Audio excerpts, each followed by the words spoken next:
Salla plenare u hap e brenda saj sërishyn vetëm deputetët e dy subjekteve politike. Partia Demokratike e Kosovës dhe Alianca u bën bashk në kuvend me kërkesën e njëjtë. Pas 48 orësh, ligjvënësit u rikthyen për të kërkuar vazhdimin e seancës konstituive. Ulësët u zon e foltorja u aktivizua.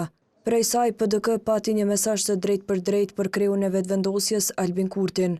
Asnjë fitores zgjedhore nuk I jep as kujt të drejtën ta vendos veten mbi Kushtetutën e Republikës Kosovës.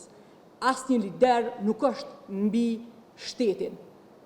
Asnjë parti nuk është mbi Kosovën. Nga Alianca, Besnik Tahiri tha se dera për bashkëpunim për çështjen e presidentit mbetet e hapur, por jo pa kushte. Ne do t'i ofrojmë 7 vota tona në këmbim jo të pjesëmarrjes qeveri e as në një pozicioni tjetër, vetëse të miratimit të 6 pikave.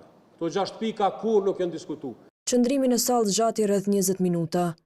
Nga aty deputetët zhvendosën diskutimet në hollin e kuvendit. Deputetja e PDK-s Vlora Qitaku tha se qëllimi I VV-s është thellimi I krizës në vend. Kriza në të cilën jemi nuk është një krizë procedurale, nuk është rezultati një keqkuptimi.